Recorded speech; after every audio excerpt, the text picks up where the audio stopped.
One often wonders why museums are so filled with pictures and statues.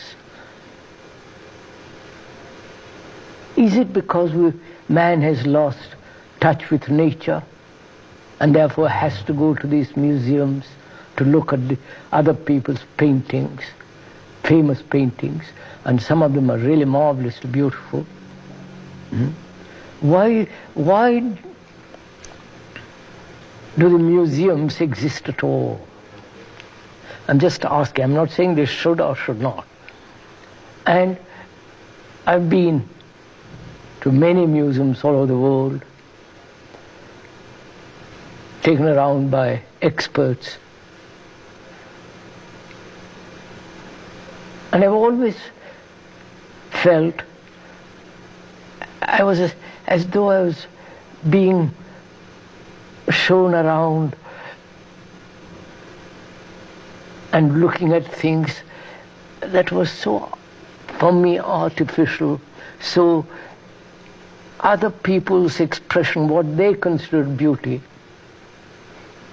And I wondered, what is beauty?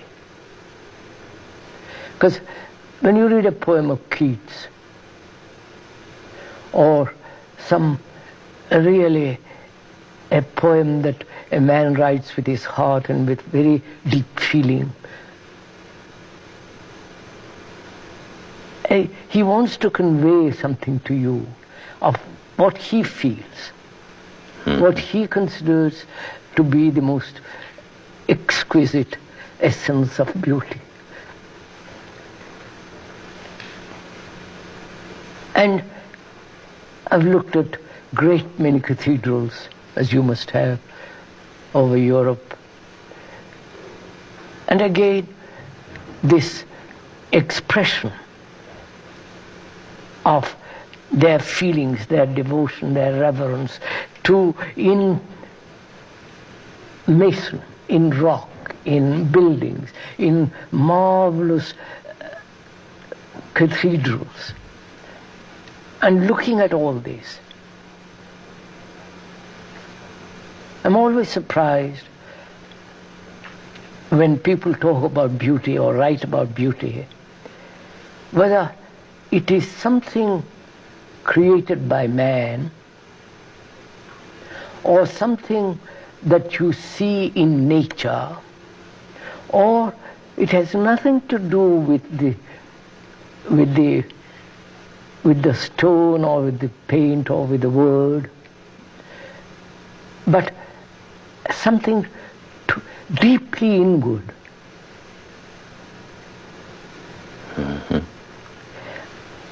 And so I've often, in discussing with so-called professionals, having a dialogue with them,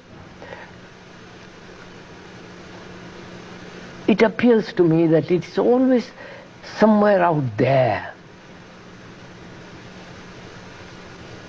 The modern painting, modern music, the pop, and so on, it's always somehow so dreadfully artificial.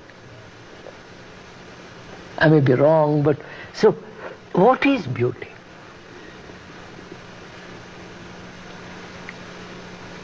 Must it be expressed? That's one question.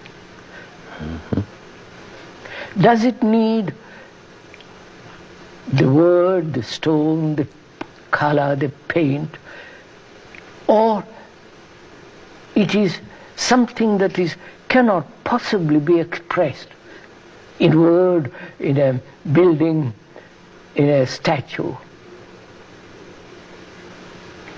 So if we could go into this question of what is beauty,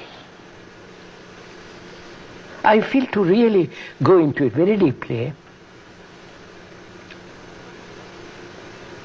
one must know what is suffering,